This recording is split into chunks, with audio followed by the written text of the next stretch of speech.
जानकारों ने कहा डोनाल्ड ट्रंप की फौज अयातुल्ला अली खामेनेई को भी उसी तरह ले जाएगी जिस तरह मादुरो को ले गई थी।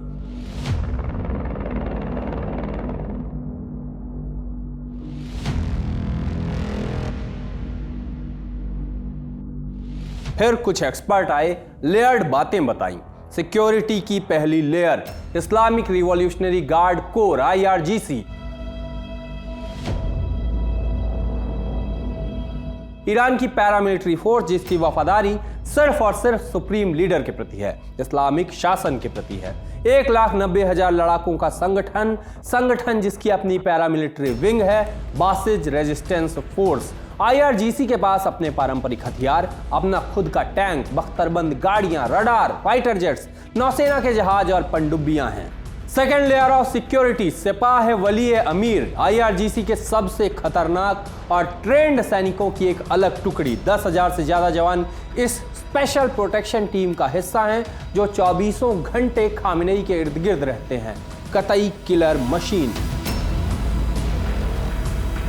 इनके ऑपरेट करने का तरीका इस बात से जानिए कि लंबे समय तक तो दुनिया की तमाम एजेंसियों को यह पता तक नहीं था कि वली अमीर नाम की कोई टुकड़ी एग्जिस्ट भी करती है। Third layer of security ballistic मिसाइलें, शाहब 1, शाहब 2, शाहब 3, गदर 1, सज्जिल 2 और फतह 110 जैसी तमाम छोटी और मध्यम दूरी की मिसाइलें, जिनमें से ज्यादातर का बट IRGC के ही हाथ में है।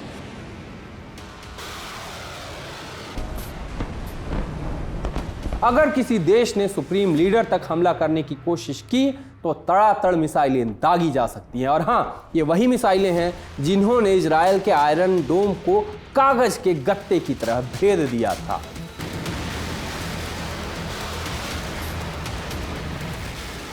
और ये तो सिर्फ ज्ञात लेयर्स ऑफ सिक्योरिटी हैं जिनके पीछे रहते हैं ईरान के supreme leader Ayatollah Ali Khamenei. तो क्या इतनी लेयर्स को भेद कर डोनाल्ड ट्रंप की फौज अयातुल्ला अली खामेनेई को भी मादुरो जैसे ले जाएगी?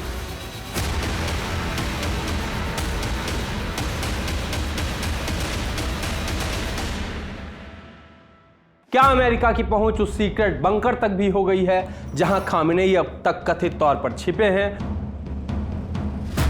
क्या एक और ऑपरेशन मिडनाइट हैमर लोड हो रहा है, इस बार फोर्दो पर नहीं बल्कि तेहरान की पॉस्चर स्ट्रीट पर? नमस्ते, मैं हूं आशीष और आप देख रहे हैं जटिलता का विलोम और सरलता का पर्यायवाची आसान भाषा में।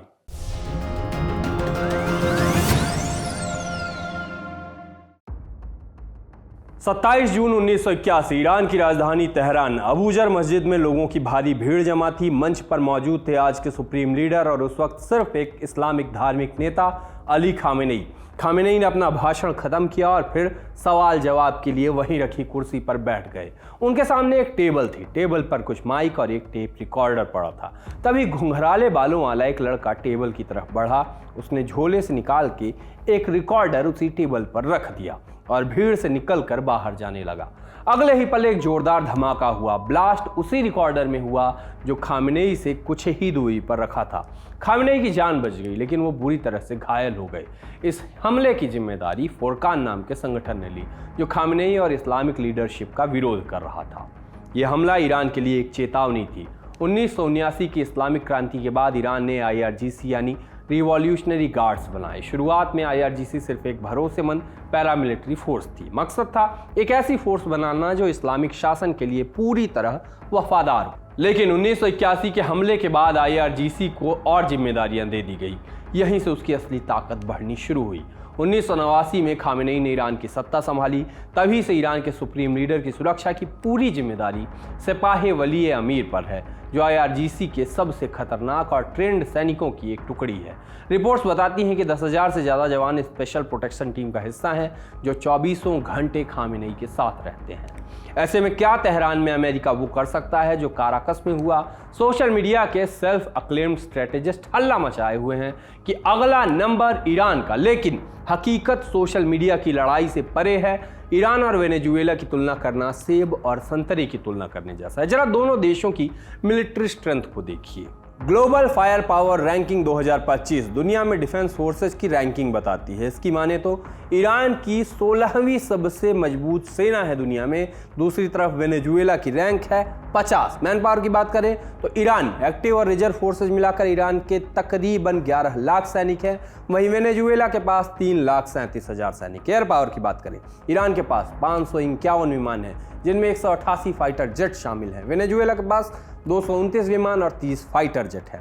रक्षा बजट, सिपरी की रिपोर्ट्स बताती हैं कि 2023 में ईरान का डिफेंस बजट था तकरीबन $10 बिलियन। वहीं वेनेजुएला का 2023 में डिफेंस बजट था महज $3.92 मिलियन। इसको ऐसे समझिए कि वेनेजुएला के बजट को अगर आप 2551 से गुणा करें, मल्टीप्लाई करें, तब जाके बनेगा ईरान का डिफेंस बजट। ये तो थी ईरान की मिलिट्री पावर की बात। अब जियोग्राफिकल लोकेशन भी समझ लेते हैं। यह है काराकस, वेनेजुएला की राजधानी, जहां से अमेरिका की डेल्टा फोर्स ने राष्ट्रपति मादुरो को अरेस्ट किया, न्यूयॉर्क ले गई। दूरी लगभग 3500 किलोमीटर। दूसरी तरफ तेहरान है, जहां सुप्रीम लीडर का किलेनुमा घर है। इस घर को बेत-ए-रहबरी नाम से जाना जाता है। यहाँ इस्लामिक रिवॉल्यूशनरी गार्ड कॉर्प्स की स्पेशल यूनिट तैनात रहती है, जिसमें एंटी एयरक्राफ्ट सिस्टम भी शामिल है, जिससे किसी भी हेलीकॉप्टर का इसकी छत पर बिना पकड़े उतरना तो नामुमकिन है। अगर न्यूयॉर्क से दूरी मापिए तो होगी 9,860 किलोमीटर। सिर्फ इतना भरी नहीं, अगर ये कुछ साल पहले की बात होती तो अपने इलाके में ईरान वेनेजुएला की तरह अकेला और कमज़ोर नहीं रहा है। यहाँ ईरान को एक्सिस ऑफ रेजिस्टेंस का सपोर्ट भी है। यह अमेरिका और इजराइल के कट्टर विरोधी देशों का ग्रुप है। इसमें कौन कौन शामिल है? ईरान, लेबनान का हिजबुल्ला, फलस्तीन से हमास, सीरिया, इराक और यमन के कुछ मिलिशिया गुट भी इसमें शामिल हैं। इसका मकसद क्या है? इजराइल का विरोध करना, अमेरिका के दबदबे को चुनौती देना, मिडिल ईस्ट में अपने प्रभाव को बढ़ाना। लेकिन बीते कुछ सालों में ये ग्रुप काफी कमजोर पड़ गया है, इसलिए ईरान में घुसना और खामेनेई को अरेस्ट करना आसान नहीं होता। एक ट्रेंड और भी है, ईरान के supreme leader Ayatollah Ali Khamenei का ऐसे मौके पर गायब हो जाना। बीते कई मौकों पर अक्सर खतरे के समय न्यूक्लियर अटैक प्रूफ बंकरों में वो छुप जाते हैं। पिछले कुछ मौकों पर भी यही हुआ। जनवरी 2020 में अमेरिका ने जनरल कासिम सुलेमानी को ड्रोन हमले में मार गिराया। जनरल कासिम सुलेमानी 1998 से इस्लामिक रिवॉल्यूशनरी गार्ड कॉर्प्स की कुद्स फोर्स के कमांडर थे। इसके बाद खामेनेई ने खुद को उत्तरी तेहरान के क्लासिफाइड बंकर में बंद कर लिया। ऐसा ही बीते साल जून 2025 में हुआ। इजराइल के हमलों और हत्या की धमकियों के बीच खामेनेई एक बार फिर बंकर में जा छिपे। हर तरह के इलेक्ट्रॉनिक संपर्क जैसे mobile, walkie talkie, pager Israel के डर से तब बंद कर दिए गए। अभी के प्रोटेस्ट में भी खामेनेई सार्वजनिक रूप से ना के बराबर ही नजर आए। 5 जनवरी 2026 को द टाइम्स ऑफ इजराइल में छपी रिपोर्ट में कहा गया कि अगर प्रोटेस्ट बढ़ा तो खामेनेई मॉस्को भाग सकते हैं। ऐसे में अमेरिका के लिए तेहरान में काराकस जैसा कुछ भी करना आसान नहीं होगा। लेकिन अमेरिका के पास सिर्फ बम और मिसाइलें ही हथियार नहीं है, उसके पास एक और हथियार है, ईरान के लोग और उनका गुस्सा। उसका इस्तेमाल करके अमेरिका ईरान में बिना घुसे वहां की सत्ता बदल सकता है, क्योंकि बाहर से मजबूत दिखने वाला ईरान अंदर से आर्थिक तौर पर लगातार कमजोर होता जा रहा है। इसकी सबसे बड़ी वजह है ईरान की करेंसी का डॉलर के मुकाबले टूटना। इसको भी समझते हैं। ईरान में डॉलर का सिर्फ एक एक्सचेंज रेट नहीं है, वहाँ एक साथ कई रेट चलते हैं। लेकिन इसे समझने से पहले एक बेसिक सवाल, एक्सचेंज रेट होता क्या है? दुनिया की सबसे ताकतवर करेंसी है डॉलर। लगभग हर देश अपनी करेंसी की कीमत डॉलर के मुकाबले तय करता है। करेंसी की कीमत तय करने के 3 सिस्टम हुआ करते हैं। फिक्स्ड एक्सचेंज रेट, इसमें सरकार अपनी करेंसी को सोने या किसी दूसरी करेंसी से बांध देती है। चीन में यही सिस्टम है। दूसरा, फ्लोटिंग एक्सचेंज रेट, यहाँ मार्केट तय करती है, मतलब डॉलर का दाम डिमांड और सप्लाई के ऊपर होता है। अमेरिका यही अपनाता है। मैनेज्ड फ्लोटिंग एक्सचेंज रेट जो तीसरा है, इसमें सरकार भी दखल देती है और मार्केट भी। भारत में आरबीआई यही मॉडल इस्तेमाल करता है। वहीं ईरान में ये तीनों सिस्टम एक साथ चलते हैं। इसके पीछे 3 बड़ी वजह है। अमेरिकी प्रतिबंध, तेज महंगाई, डॉलर की भारी कमी। सालों से अमेरिका ने ईरान पर सख्त आर्थिक पाबंदियां लगा रखी है। नतीजा, ईरान के पास दुनिया का तीसरा सबसे बड़ा ऑयल रिजर्व है, जिसे बेचना मुश्किल हो गया और दूसरे देशों से व्यापार लगभग ठप हो गया, जिससे डॉलर कम आने लगा। और जब कोई चीज़ कम हो जाए तो उसकी कीमत बढ़ना तय है। ईरान में भी यही हो रहा है। सरकारी डॉलर रेट, जिसे ईरान का सेंट्रल बैंक तय करता है, वो है $1 बराबर 42,000 रियाल। ये समझ गए आप? ये सरकारी सब्सिडी वाला रेट है, लेकिन ये रेट आम लोगों के लिए नहीं है। इसका इस्तेमाल सिर्फ ज़रूरी चीज़ों के इंपोर्ट में होता है, जैसे गेहूं, चावल, दवाइयाँ। सरकार ऐसा इसलिए करती है ताकि जनता को खाना, दवा कम दामों पे मिल सके। लेकिन इस रेट पर व्यापारी बीते कई सालों से डॉलर नहीं ले पा रहे हैं। उनको मार्केट रेट पर ही डॉलर खरीदना पड़ रहा है और मार्केट रेट आसमान छू रहे हैं। मार्केट वाला डॉलर पूरी तरह डिमांड और सप्लाई पर निर्भर है। ये रेट पिछले कुछ सालों में सरकारी रेट से कई गुना ज़्यादा हो गया है। 13 जनवरी को जहां $1 का सरकारी रेट 42,000 ईरानी रियाल था, वहीं मार्केट में $1 था 14 लाख रियाल तक। यहाँ तक पहुँच गया। ये बताता है कि ईरान में महंगाई किस लेवल पर पहुँच चुकी है। दिसंबर 2025 में ईरान में 1 किलो चावल की कीमत करीब $5.23 हो गई। ये पिछले साल के मुकाबले 164% ज़्यादा है।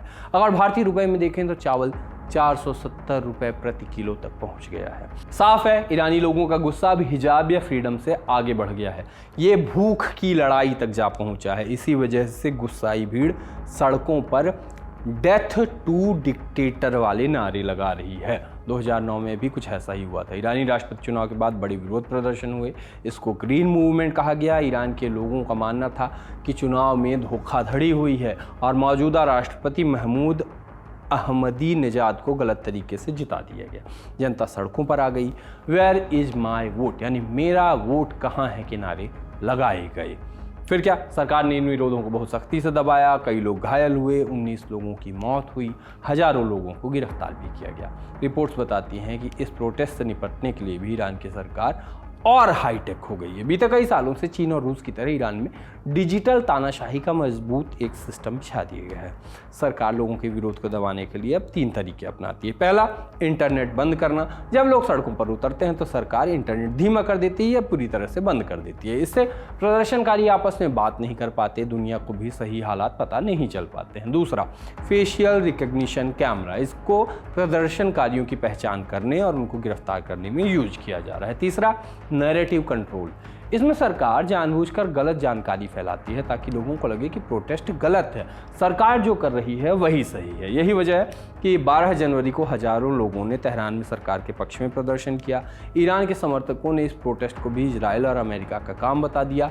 ईरान की सरकार ने प्रदर्शनकारियों को आतंकी भी बता दिया। 2026 के पहले महीने के 15 दिन भी नहीं बीते हैं और ग्लोबल पॉलिटिक्स में गर्मी बढ़ती जा रही है। अमेरिका पहले वेनेजुएला, फिर ग्रीनलैंड और अब ईरान पर नज़र बनाए हुए है। आप इस सब पर क्या सोचते हैं, हमें कमेंट बॉक्स में ज़रूर बताइएगा। ये सारी जानकारी आपके लिए लाए थे हमारे साथी अभिलाष। ऐसे ही किस्सों और खबरों के लिए देखते रहिए दी ललन टॉप।